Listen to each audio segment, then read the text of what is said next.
जय माता दी। मेरे सभी प्यारे दोस्तों, मैं लक्ष्मी शर्मा बड़ों को चरण स्पर्श, छोटों को प्यार और बराबर वालों को दिल से नमस्कार करती हूँ।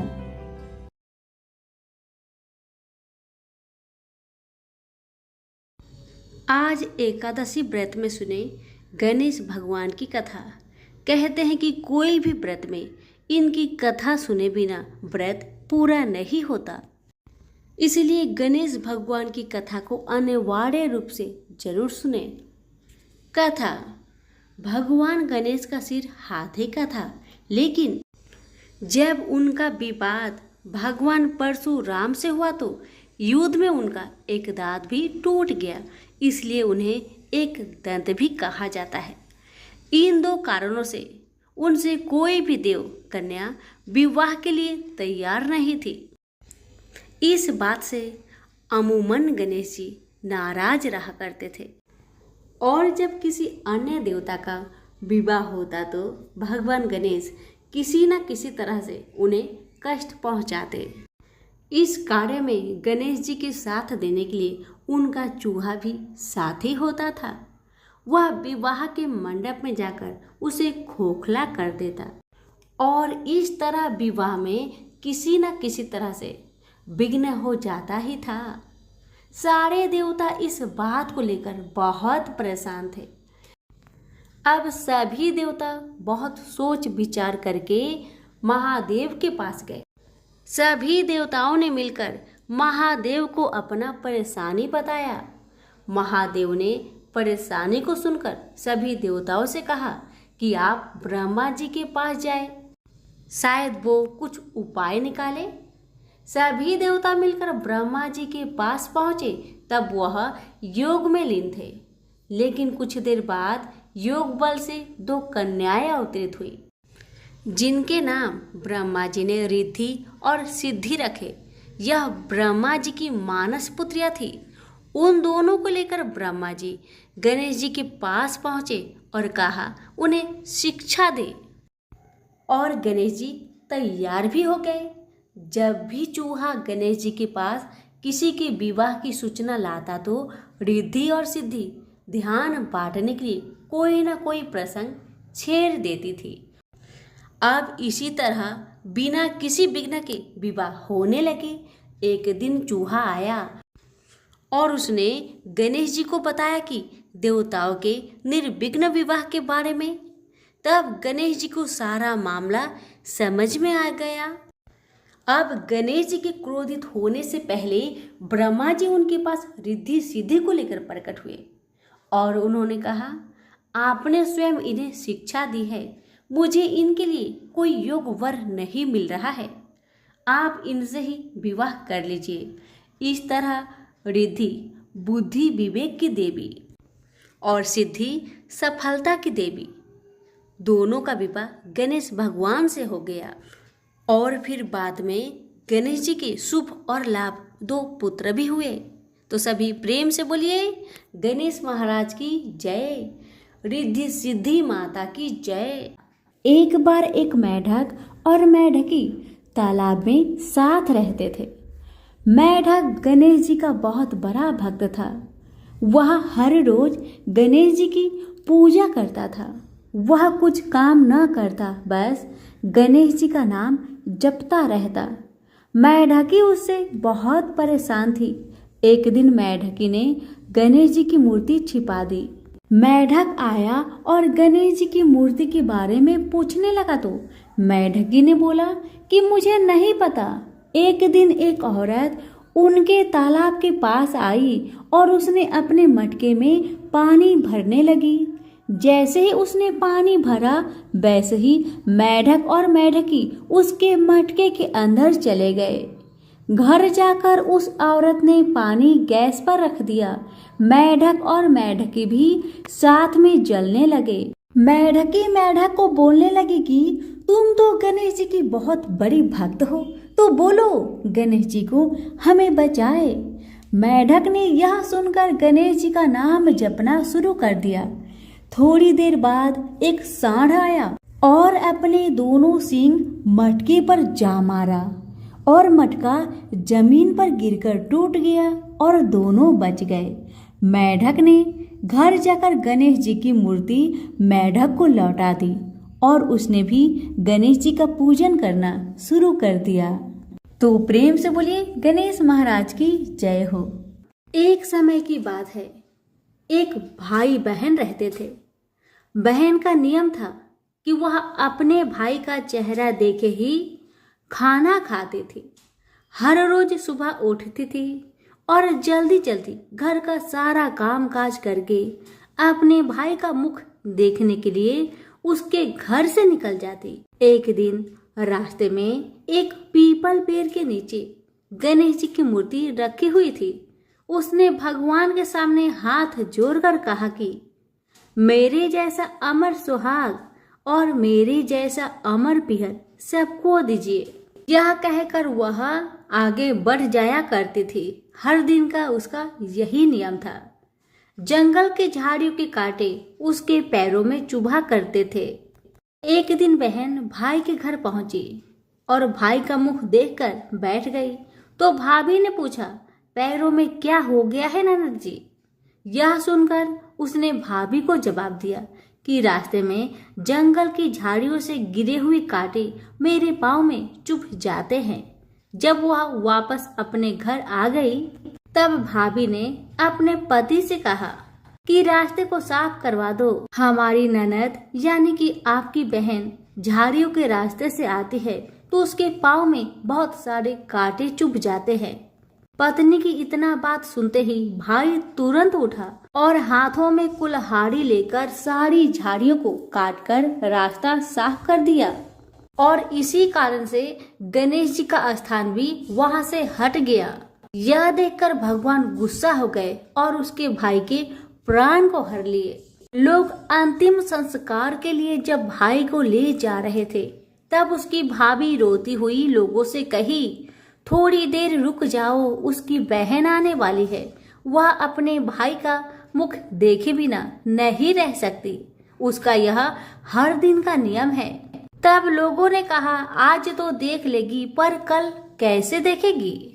रोज के दिन की तरह बहन अपने भाई का मुख देखने के लिए जंगल में निकल दी। जब जंगल में उसने देखा कि सारा रास्ता साफ किया हुआ है तब वह आगे बढ़ी तो उसने देखा कि सिद्धि विनायक को भी वहां से हटा दिया गया है। तब उसने जाने से पहले गणेश जी को एक अच्छे स्थान पर रखकर उन्हें स्थान दिया और हाथ जोड़कर बोली, हे गणेश महाराज, मेरे जैसा अमर सुहाग और मेरे जैसा अमर पिहर सबको देना। और फिर इतना कहकर आगे निकल गई। लड़की की बात सुनकर भगवान गणेश सोच में पड़ गए, अगर मैं इसका नहीं सुना तो मुझे कौन मानेगा, हमें कौन पूजेगा? तब सिद्धि विनायक ने उसे पीछे से आवाज दिया कि बेटी, इस खेजड़ी की 7 पत्तियां ले जा और उसे कच्चे दूध में घोलकर भाई के ऊपर छींटा मार देना, वह उठकर बैठ जाएगा।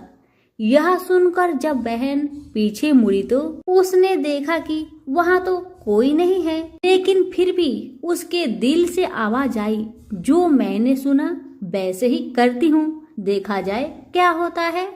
इतना सोचकर वह 7 खेजड़ी की पत्तियां लेकर अपने भाई के घर पहुंची। उसने देखा वहां कई लोग बैठे हुए हैं। भाभी बैठी रो रही है और पास में ही भाई का लाश रखा हुआ है। उसे रास्ते में जो आवाज सुनाई दी थी वही बात याद आई और उसने वैसा ही किया जैसे उसने सुना था। उसने खेजड़ी की 7 पत्तियों को बताए हुए नियम के तहत भाई के ऊपर इस्तेमाल किया। तब उसका भाई उठकर बैठ गया। भाई बोला बहन से, मुझे तो बहुत ही गहरी नींद आ गई थी। तब बहन बोली, यह नींद किसी दुश्मन को भी ना आए, और उसने सारी बात अपने भाई को बता दी। हे गणेश महाराज, जैसे आपने उस बहन की सुनी वैसे ही कहानी कहने वाले, हुक्कारे भरने वाले सभी की परिवार की सुनना और सभी के परिवार की रक्षा करना। सभी प्रेम से बोलिए गणेश महाराज की जय हो। एक गांव में एक गरीब बूढ़ी माई रहती थी। बूढ़ी माई गणेश भगवान की बहुत बड़ी भक्त थी। इसी कारण से बेचारी हर रोज मिट्टी की गणेश जी की मूर्ति बनाती और उसी को पूजा करती थी। लेकिन हर रोज मिट्टी के गणेश जी गल जाया करते थे। बेचारी इसी से बहुत परेशान थी। बेचारी रोज गणेश जी की मूर्ति मिट्टी से बनाती, रोज पूजा करती और दूसरे दिन गणेश जी गल जाया करते थे। बूढ़ी माई बहुत परेशान थी और मन में सोचती रही क्या किया जाए कि गणेश जी मेरे गले नहीं। एक दिन बूढ़ी माई एक रास्ते से जा रही थी। पास में ही एक सेठ जी अपने मकान बना रहे थे। बूढ़ी माई ने सोचा क्यों नहीं इस कारीगर से ही मैं पत्थर की गणेश जी बना लूं जो कभी गलेगी ही नहीं। बूढ़ी माई ने बड़ी उम्मीद के साथ उस कारीगर से कहा, भैया मेरे लिए गणेश जी का मूर्ति बना दोगे?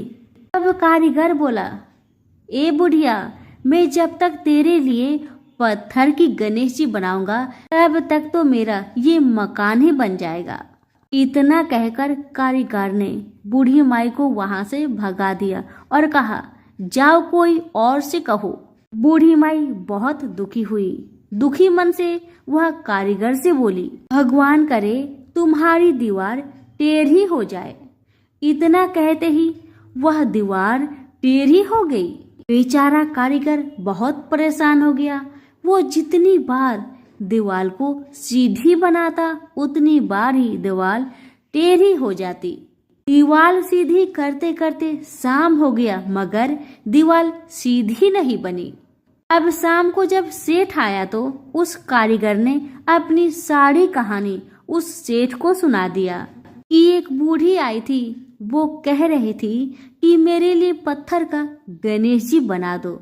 हमने नहीं बनाया तो उसने कहा तुम्हारी दीवार टेढ़ी हो जाए। तब से दीवार सीधी ही नहीं बन रही है। मैं बनाते बनाते थक गया हूँ। तब सेठ जी ने कारीगर से कहा, जाओ तुम उस बुढ़िया को बुला कर लाओ। तब कारीगर ने बूढ़ी माई को आदर सहित बुला कर लाया। तब सेठ जी ने कहा, बूढ़ी माई, मैं तेरे लिए सोने का गणेश बना दूंगा, तुम हमारी दीवार को सीधी कर दो।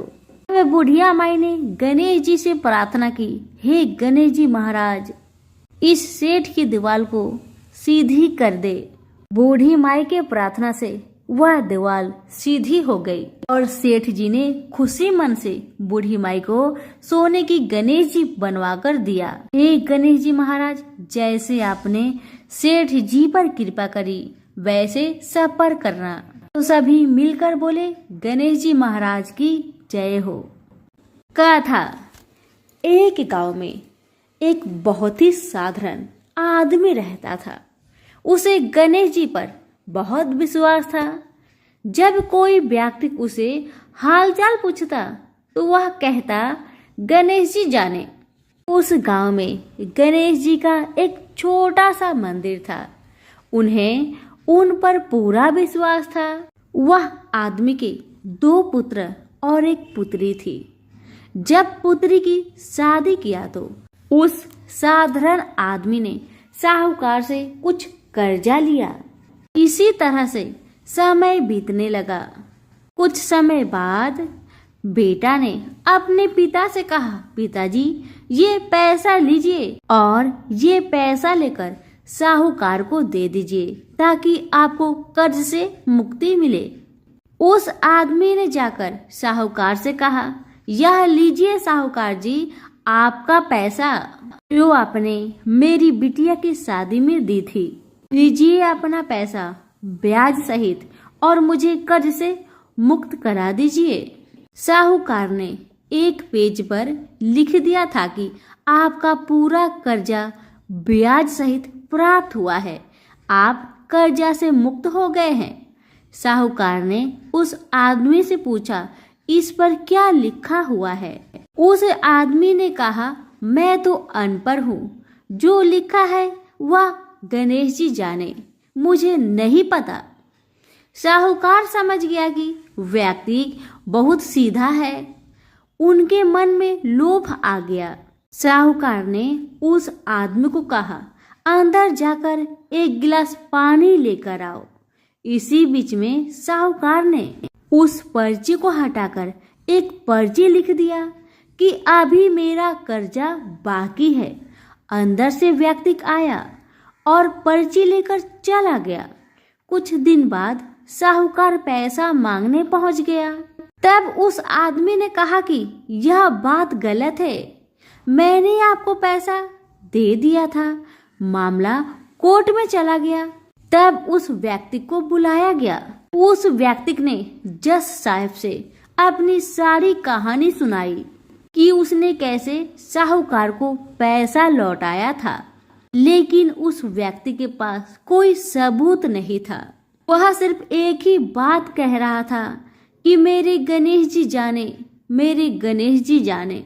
अब जज साहब ने उस व्यक्ति से पूछा, क्या तुम्हारा कोई गवाह है जिसने तुम्हें साहूकार को पैसे देते वक्त देखा था?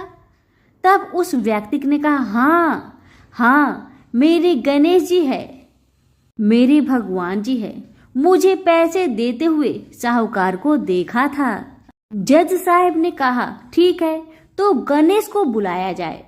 पुलिस वालों ने उस व्यक्ति के गांव में जाकर लोगों से पूछा कि गणेश जी नाम का कोई व्यक्ति इस गांव में रहता है, उसे कल कोर्ट में आना पड़ेगा।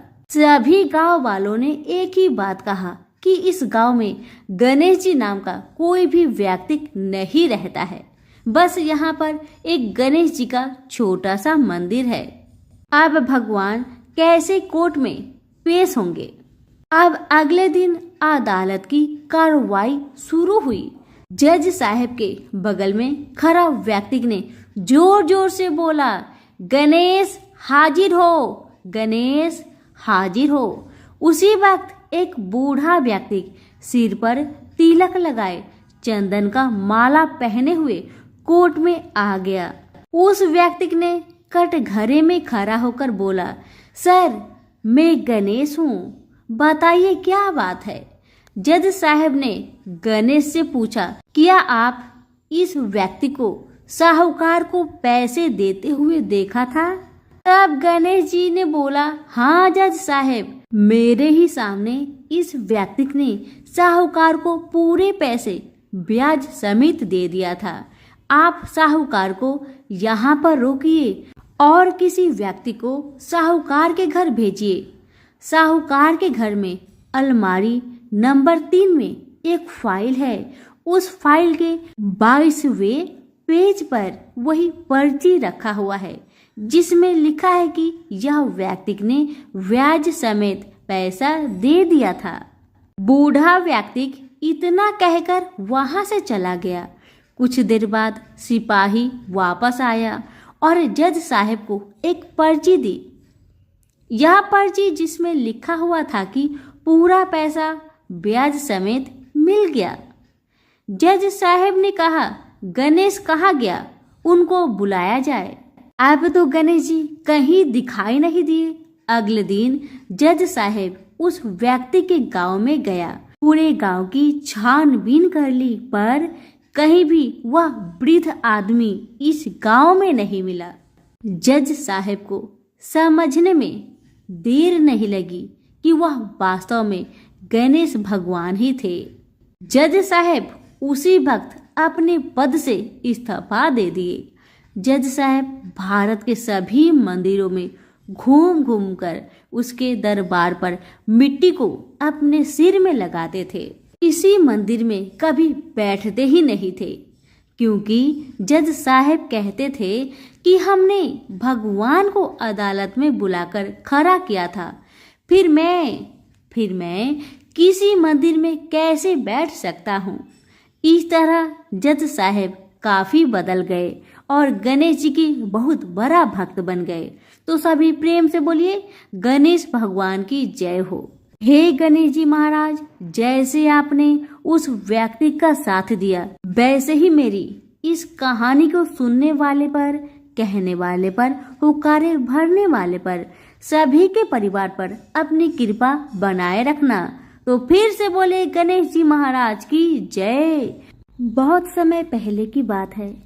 एक गांव में एक मालिन अपने 4 बेटों के साथ रहती थी। उस मालिन की पति की मृत्यु हो चुकी थी और उसकी सास उसे बहुत ताने मारती थी, दिन रात बातें सुनाया करती थी। इसी तरह दुख से जीवन बीतने लगा। एक दिन की बात है, सास ने मालिन और उसके 4 बेटे को घर से निकाल दिया। मालिन और उसके 4 बच्चे चलते चलते जंगल में एक पेड़ के नीचे बैठ गए और उसी से थोड़ी सी दूर में एक गणेश जी का भव्य मंदिर था। लोग वहां भगवान के दर्शन के लिए आते, पूजा पाठ करते, प्रसाद चढ़ाते और लोगों को बांटते थे और मालिन और उसके बच्चे को प्रसाद दे जाते थे और उसी प्रसाद को खाकर मालिन और उसका बच्चे का गुजारा चल जाता था। एक दिन मालिन ने सोचा, अगर हम मंदिर के बाहर फूलों की माला बेचेंगे या कुछ फूल बेचेंगे तो हमारी कमाई भी हो जाएगी और हमारा गुजारा भी हो जाएगा। ऐसा सोचकर दूसरे दिन मालिन अपने बच्चों के साथ जंगल में गई और ढेर सारा फूल तोड़कर लाई, माला बनाई और कुछ फूलों को ऐसे ही टोकरी में लेके मंदिर के सामने बैठ गई। अब तो उनकी बिक्री अच्छी होने लगी। इतना आमदनी होने लगा कि उन्हीं पैसे से उन लोगों ने एक छोटा सा दुकान और घर खरीद लिया। अब तो मालिन और उनके बच्चे अपने दुकान में फूल माला के साथ साथ पूजा के सारी सामग्री भी रखने लगे। अब तो हर रोज मालिन और उसके बेटे पहले गणेश जी की पूजन करते, फिर अपने दुकान को लगाते थे। इस कारण मालिन और उसका बेटा पर गणेश जी का बहुत कृपा था। उसी मंदिर में एक राजकुमारी गणेश जी के दर्शन को रोज आया करती थी। उसने जब मालिन के बेटे को देखा तो उसे मालिन का बेटा पसंद आ गया, क्योंकि मालिन का बेटा बहुत सुंदर था। अब राजकुमारी महल में जाने के बाद अपनी भाभी से कहने लगी, भाभी मुझे एक लड़का पसंद आ गया है, मैं उसी से विवाह करूंगी। तब भाभी ने कहा, वह लड़का कहाँ रहता है, उसका घर कहाँ है? तब राजकुमारी ने कहा, वह लड़का पास ही में जो गणेश जी का मंदिर है वहीं पर उसका छोटा मोटा फूल का दुकान है, जिसमें वह लड़का और उसकी माता फूल और पूजन की सामग्री बेचा करते हैं। यह सुनकर उसकी भाभी ने कहा, ऐसा कैसे हो सकता है? एक छोटा मोटा फूल बेचने वाले से तुम्हारा शादी कभी नहीं हो सकता। तुम्हारे पिताजी एक राजा है और वह इस विवाह की मंजूरी कभी नहीं देंगे। पर राजकुमारी ने मन ही मन में सोच लिया था, विवाह करेगी तो उसी लड़के से करेगी, अन्यथा नहीं करेगी। अब उसकी भाभी ने राजा को सारी बात बताई। वह इस विवाह के लिए राजी हो गए। गणेश जी के आशीर्वाद से दोनों का विवाह धूमधाम से की गई। मालिन ने सबसे पहले वर वधू को गणेश जी का दर्शन कराकर उनका आशीर्वाद दिलाया। दूसरी तरफ मालिन की सास को खाने के लिए लाले पड़ गए थे। बेचारी ढूंढते हुए उसकी दुकान पर आई और उसके बेटे से बोली कि मुझे काम पर रख लो, मैं तुम लोगों का सारा काम कर दिया करूंगी। मालिन का बेटा अपनी दादी माँ को पहचान नहीं पाया और काम पर रख लिया। कुछ ही समय बाद मालिन भी वहां आई और अपनी सास को वहां देखा तो उसके बेटे ने बताया कि मैंने इनको काम पर रखा है। मालिन बोली, सासू जी यह आपका पोता है और ये दुकान आपकी ही है। आप तो पोते को आशीर्वाद दो और सुख भोगो। अब सासू माँ ने अपने बहू बेटे से माफी मांगी। अब सब सुख पूर्वक रहने लगे। सभी प्रेम से बोले गणेश भगवान की जय।